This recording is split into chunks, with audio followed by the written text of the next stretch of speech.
Cette campagne européenne, il ne faut pas la mener dans la béatitude. Moi, le texte que je vais jouer, interpréter, performer, c'est un texte qui est sévère vis-à-vis de l'Europe telle qu'elle existe.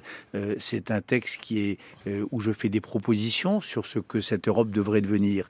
Une Europe, en effet, qui appliquerait les lois de l'hospitalité sur lesquelles elle est fondée de manière beaucoup plus audacieuse. Moi, je prône une Europe beaucoup plus sociale, comme on dit, mais je donne à ça un contenu. Qu'est-ce que ça veut dire pour vous, une Europe sociale? Ça veut dire des choses très précises. Ça veut dire, par exemple, que je pense que pendant la dernière présidentielle française, il y avait une très belle idée, qui était une idée de Benoît Hamon, qui était celle du revenu minimum universel. Sauf qu'elle était inapplicable dans le cadre d'un seul pays, hein, comme autrefois la Révolution. Bien. Je crois que cette idée-là, elle est applicable à l'échelle de l'Europe. J'explique comment dans le texte, vous verrez, j'explique comment, un petit peu combien ça coûte, etc. Et ça, je pense que l'Europe peut le faire. Et je pense que accessoirement, tous ces gens qui se disent, et ils ont raison, mais moi, enfin ils ont raison, on a toujours raison de se poser des questions, bien sûr. Moi, l'Europe, qu'est-ce que ça m'apporte?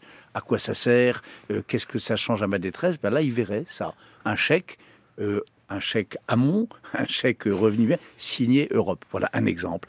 Il y en a d'autres. La Banque Centrale Européenne a été capable d'ouvrir les vannes d'un gigantesque quantitative easing, c'est-à-dire un flot de liquidités pour les banques. On pourrait tout à fait imaginer un quantitative easing pour le pouvoir d'achat, pour les ménages européens, venus de la même source, de la même origine, et probablement avec des montants bien moindres, et qui changeraient beaucoup de choses aussi au sort des gens. Donc moi, je suis pour cette Europe-là. Je ne suis pas pour une Europe qui perdurerait en l'état et qui changerait pour que rien ne change.